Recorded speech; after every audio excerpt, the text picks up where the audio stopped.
Welcome friends, আপনারা দেখছেন education and knowledge YouTube channel.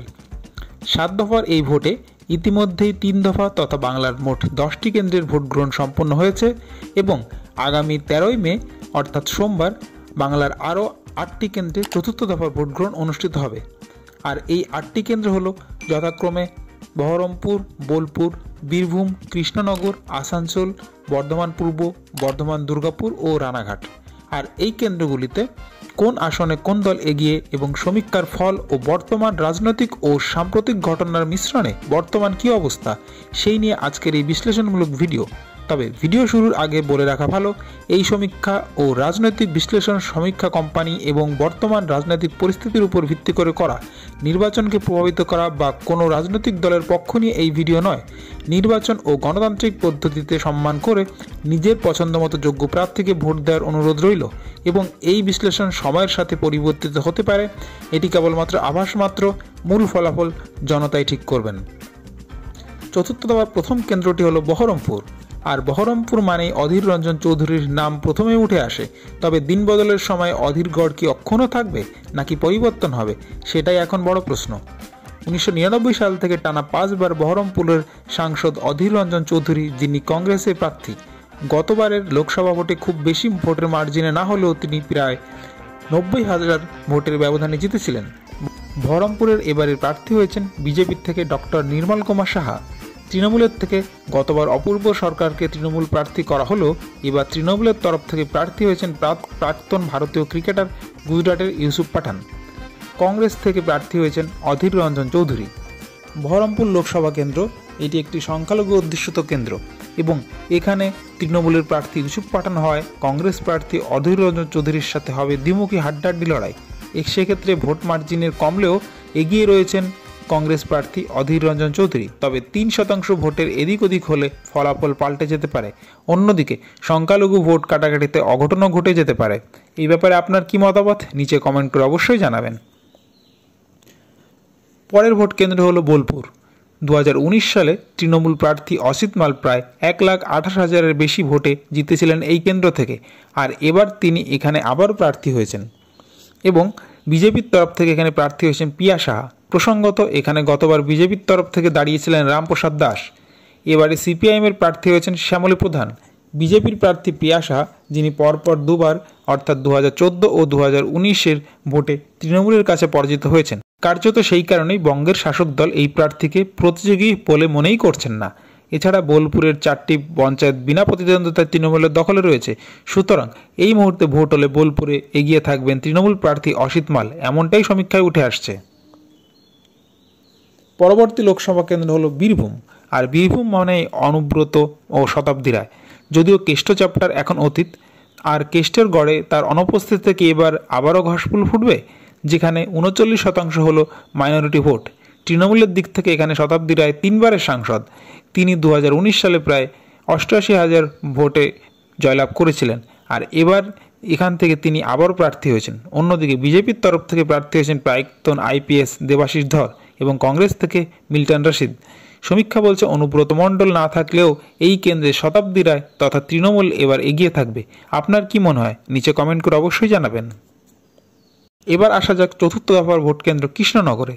কৃষ্ণনগরে জয়ী সাংসদ একাধিক কারণে, যার সাংসদ পদ এবার বাতিল করা হয়েছে। অপরদিকে তার বিরুদ্ধে বিজেপির তরফ থেকে প্রার্থী হয়েছেন কৃষ্ণনগরের রাজ পরিবারের রানীমা অমৃতা রায়। প্রসঙ্গত 2019-এর লোকসভা নির্বাচনে এই মহামিত্রের হাত ধরেই তৃণমূল প্রায় 63,000 ভোটে জয়ী হয়েছিল। অন্যদিকে 2021-এর বিধানসভা নির্বাচনে কৃষ্ণনগরের 7টি বিধানসভার মধ্যে 6টিতেই জয়ী হয়েছিল তৃণমূল। আর এই লোকসভা কেন্দ্রে গাণিতিক হিসাবে তৃণমূল এগিয়ে। তবে সিএএ এবং মতুয়া ভোট, রাজবাড়ি ইস্যু ও মহিয়মৈত্রের সাংসদ পদ খারিজ, এই কয়েকটি কারণে কিছুটা হলেও ভোট কাটবে তৃণমূলের, যার একটা অংশ যাবে বিজেপি আর বাকিটা যাবে বাম কংগ্রেস জোটে। তবে সমীক্ষা বলছে এই কেন্দ্রে হাড্ডাহাড্ডি লড়াই হবে এবং এই কেন্দ্রে 43% ভোট যেতে পারে তৃণমূল এবং অন্যদিকে 42% ভোট বিজেপি ও 10% ভোট পেতে পারে বাম কংগ্রেস। আর বাকি 5% ভোট কোন দিকে যাবে তার উপর নির্ভর করছে ফলাফল। তবে সার্বিক দিক দিয়ে কিছুটা হলেও তৃণমূল এগিয়ে রয়েছে। এবার বাকিটা বোঝা যাবে আগামী 4 জুন। আপনার কি মনে হয় নিচে কমেন্ট করে জানাতে পারেন। চতুর্থ দফার পরবর্তী কেন্দ্র হলো আসানসোল। প্রসঙ্গত এই কেন্দ্র থেকে 2014 সালে বিজেপি থেকে জয়লাভ করেছিলেন বাবুল সুপ্রিয়। তবে তিনি এখন তৃণমূলে। আর এরপরে এখানে শত্রুঘ্ন সিনহা গতবার বিজেপির অগ্নিমিত্রা পালকে হারিয়ে প্রায় 1 লাখেরও বেশি ভোটে জয়ী হয়েছিলেন, আর এবারেও তিনি প্রার্থী হয়েছেন। অন্যদিকে বিজেপির দিক থেকে প্রার্থী হয়েছেন এস আলওয়ালিয়া। যদিও এখানে প্রার্থী হওয়ার কথা ছিল ভোজপুরি গায়ক পবন সিংয়ের, তবে পরবর্তীতে তিনি নাম প্রত্যাহার করেন। এছাড়া এই কেন্দ্রে সিপিআইএমের পক্ষে দাঁড়িয়েছেন জাহানারা খান। 2014 সালে তৃণমূলের জয় জয়কারের মধ্যেও এই কেন্দ্র ছিনিয়ে নিয়েছিল বিজেপি, যার কারণে বাবুল সুপ্রিয়কে কেন্দ্রীয় প্রতিমন্ত্রীও করা হয়েছিল। তবে তার দলবদলের পর সাংগঠনিক দিক থেকে বিজেপি কার্যত একটু হলেও এই কেন্দ্রে পিছিয়ে পড়ে। তবে এবার সিপিএম জোর কদমে এই কেন্দ্রে প্রচার চলছে। অন্যদিকে তৃণমূলও এই কেন্দ্রে জয়ের ধরে রাখতে মরিয়া। তবে প্রার্থী শত্রুঘ্ন সিনহাকে তেমনভাবে ময়দানে দেখা না গেলেও এই কেন্দ্রে হাড্ডাহাড্ডি লড়াই হবে এবং আগের বারের চেয়ে ভোট মার্জিন কমলেও এই কেন্দ্রে তৃণমূলই এগিয়ে থাকবে, তেমনটাই সমীক্ষায় উঠে আসছে। তবে 3% ভোট এদিক ওদিক হলে ফলাফল পাল্টে যেতে পারে। এই ব্যাপারে আপনার কি মতামত নিচে কমেন্ট করে অবশ্যই জানাবেন। বর্ধমান দুর্গাপুর পরবর্তী কেন্দ্র। এই বর্ধমান দুর্গাপুরে বিজেপির প্রার্থী হয়েছেন দিলীপ ঘোষ। বিতর্ক হোক আর সাংগঠনিক দক্ষতা, তিনি সবসময় খবরের শিরোনামেই থাকেন। কার্যত বলা যায় রাজ্য সভাপতির পদ ছাড়লেও সুকান্ত মজুমদার থেকেও তিনি প্রচারের আলোয় বেশি থাকেন। তবে দিলীপ ঘোষের গড় তথা জেতা আসন মেদিনীপুর থেকে সরিয়ে এই কেন্দ্রে প্রার্থী হওয়ার পরে অনেকেই হয়তো ভাবছেন এই কেন্দ্রে তৃণমূলে গিয়ে থাকবে। তবে এই কদিনে তার প্রচার ও তৃণমূল প্রার্থী বিশ্বকাপ জয়ী প্রাক্তন ক্রিকেটার কৃতি আজাদের প্রচার অনেকটাই পার্থক্য করে দিয়েছে, আর তার মধ্যে মোদির জনসভা আরও বাড়তি অক্সিজেন জুগিয়েছে। সর্বোপরি এই কেন্দ্রে বিজেপি এগিয়ে থাকবে বলে সমীক্ষা ইঙ্গিত উঠে আসছে। এবার এটাই দেখার ভোট বাক্সে কে এগিয়ে থাকেন। আপনার এই বিষয়ে কী মনে হয় অবশ্যই কমেন্ট করে জানাবেন। পরবর্তী কেন্দ্র বর্ধমান পূর্ব, যেখানে বিজেপির থেকে প্রার্থী হয়েছেন রাষ্ট্রপতি পুরস্কার প্রাপ্ত কবি গায়ক অসীম সরকার। তৃণমূলের দিক থেকে প্রার্থী হয়েছেন মনোবিদ ডক্টর শর্মিলা সরকার। বর্ধমান পূর্বের জয়ী সাংসদ সুনীল কুমার মণ্ডলের জায়গায় এবার লড়ছেন শর্মিলা। এই লোকসভা ভোট কেন্দ্রে বিজেপি সাংগঠনিক দিক থেকে খুবই দুর্বল। তবে প্রার্থী ঘোষণার পরই কয়েকটা পরিবর্তন এসেছে, যেটি সমস্ত খেলাটা ঘুরিয়ে দিতে পারে। আপনাদের মনোমত না হলেও এই কয়েকটি ফ্যাক্টর অবশ্যই পার্থক্য করে দেবে। প্রথমত, অসীম সরকার গত বিধানসভা ভোটের আগে সর্বপ্রথম রাজনীতিতে যোগ দেন এবং শুধুমাত্র একটাই শর্তে, মতুয়াদের নাগরিকত্ব দিতে হবে এবং সিএএ লাগু করতে হবে। আর বিগত 30 বছর ধরে ভারত ও বাংলাদেশ জুড়ে তার কোটি কোটি ভক্ত রয়েছেন, যারা তার লোকগীতি তথা কবিগান শুনে মুগ্ধ। আর গত বিধানসভা নির্বাচনে তৃণমূলের জেতা আসন হরিণঘাটা বিধানসভা কেন্দ্র থেকে তিনি বিজেপির প্রার্থী হয়ে জয়লাভ করেন। আর বর্ধমান পূর্ব কেন্দ্রে প্রার্থী হওয়ার পর থেকেই তিনি গানের মাধ্যমে জনগণের সাথে জনসংযোগে লেগে পড়েছেন। এদিকে এই কেন্দ্রে বড় একটি অংশ মতুয়া ভোট ও গ্রাম বাংলার মানুষ রয়েছে, তাই এই কেন্দ্রে হাড্ডাহাড্ডি লড়াই হবে। প্রাথমিক সমীক্ষা 1% ভোটে তৃণমূল এগিয়ে থাকলেও এই কেন্দ্রে শেষ মুহূর্তে মনে করা হচ্ছে অসীম সরকারের জন্য বিজেপি বেরিয়ে যাবে। এই ব্যাপারে আপনার কি মতামত অবশ্যই কমেন্ট করে জানাবেন। রানাঘাট, চতুর্থ দফার শেষ কেন্দ্র হল রানাঘাট। এই কেন্দ্র 2019 সালে বিজেপি প্রার্থী জগন্নাথ সরকার জয়লাভ করেছিলেন এবং তিনি এবারও প্রার্থী হয়েছেন। অন্যদিকে তৃণমূলের থেকে প্রার্থী হয়েছেন মুকুটমণি অধিকারী। এই মুকুটমণি অধিকারী যিনি 2021-এর বিধানসভা ভোটে বিজেপির হয়ে রানাঘাট দক্ষিণ কেন্দ্র থেকে জেতেন, তাই এবার 2019-এর মতো বিজেপির এবারের জয় অতটা সহজ হবে না। তবে মনে রাখতে হবে রানাঘাটের 40% ভোটই মতুয়া সম্প্রদায়ের। মতুয়াদের দাবি ছিল তাদের নাগরিকত্ব দিতে হবে, যা বিজেপি সিএএ কার্যকরের পর বাস্তবায়িত হয়। তবে সকলে যেমনটা আশা করেছিলেন ঠিক তেমনটা হবে না। আবেদন করলেই নাগরিকত্ব চলে যাবে, এমনটাই দাবি তৃণমূলের। তাই সাধারণ মানুষ কোন ব্যাখ্যাটা বিশ্বাস করে বা মেনে নিয়েছে তার উপরও অনেকটা নির্ভর করছে। তবে সমীক্ষা অনুযায়ী এই কেন্দ্রে বিজেপি প্রার্থী জগন্নাথ সরকার 3% হলেও এগিয়ে রয়েছেন। তবে ভোট চলাকালীন একের পর এক ঘটনা ঘটেই চলেছে এবং তার বিপরীতার্থক ন্যারেটিভও তৈরি হচ্ছে। এগুলোর মধ্যে জনগণের মিশ্র প্রতিক্রিয়া মিলছে।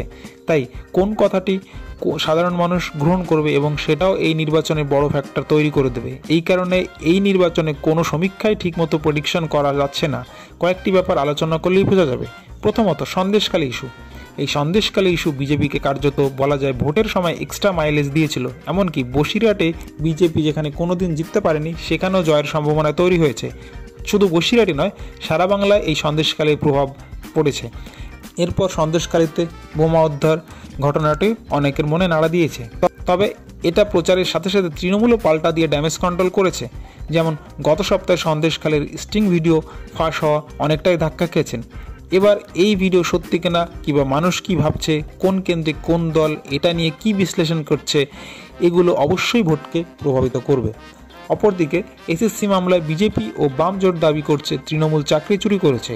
অন্যদিকে তৃণমূলের অভিযোগ রাজ্য সরকার চাকরি দিচ্ছে, বিরোধীরা মামলা করে সেই চাকরি খেয়ে নিচ্ছে। এদিকে জাস্টিস গাঙ্গুলি প্রার্থী হওয়া কেউ ভালো চোখে দেখছেন, আবার কেউ খারাপ চোখে দেখছেন। অন্যদিকে এসএসসি মামলায় বিজেপি ও বাম জোট দাবি করছে তৃণমূল চাকরি চুরি করছে। অন্যদিকে তৃণমূলের অভিযোগ রাজ্য সরকার চাকরি দিচ্ছে, বিরোধিতা মামলা করে চাকরি খেয়ে নিচ্ছে। এদিকে জাস্টিস গাঙ্গুলির প্রার্থী হওয়া কেউ ভালো চোখে দেখছেন, আবার কেউ খারাপ চোখেও দেখছেন। অন্যদিকে সুপ্রিম কোর্টে মামলার অন্তর্বর্তীকালীন স্টে পড়ায় কেউ তৃণমূলের নৈতিক যোগ দেখছে, আবার কেউ বলছেন দুর্নীতি যে হয়েছে 8,000 জনের কে অবৈধ ঘোষণা, সেটাও তার প্রমাণ, যেটা রাজ্য সরকার কার্যত স্বীকার করেছে। তাই কার কাছে কোন ব্যাখ্যাটা বেশি প্রাধান্য পাবে, এগুলো ম্যান টু ম্যান ভ্যারি করছে। এদিকে সিএ লাগু হয় অনেকেই খুশি হয়েছেন, আবার তৃণমূল বলছে এতে নাগরিকত্ব চলে যাবে, ডিটেনশন ক্যাম্পে যেতে হবে। সাধারণ মানুষ কোন কথাটা মেনে নেবে সেটার উপর নির্ভর করবে। এদিকে রাজ্যপাল ইস্যু ও ভোটের বাজারে কতটা প্রভাব ফেলবে, সাধারণ মানুষ এই নিয়ে কী ভাবছে, এই বিষয়গুলো এত দ্রুত বোঝা মুশকিল। তাই এবারে নির্বাচনের মধ্যে একের পর এক ইস্যু ও বিপরীতমুখী পাল্টা কাউন্টার, শেষমেশ বল কোন কোর্টে যায় সেটা সত্যিই এবারে নির্বাচনের সঠিক রূপে বলা যাচ্ছে না। তবে গাণিতিক হিসাব অনুযায়ী চতুর্থ দফায় তৃণমূল পেতে পারে 4 থেকে 5টি আসন, বিজেপি পেতে পারে 2 থেকে 3টি আসন, কংগ্রেস পেতে পারে 1টি আসন। 4 দফার মোট 18টি আসনের মধ্যে তৃণমূল পেতে পারে 7 থেকে 9টি আসন, বিজেপি পেতে পারে 8 থেকে 9টি আসন, বাম কংগ্রেস পেতে পারে 2 থেকে 3টি আসন। আপনার এই বিষয়ে কী মনে হয় অবশ্যই কমেন্ট করে জানাবেন। পরবর্তী আপডেট পেতে চ্যানেলটি অবশ্যই সাবস্ক্রাইব করুন, ভিডিওটি ভালো লাগলে লাইক করুন, অন্যদের শেয়ার করুন। ধন্যবাদ সকলকে।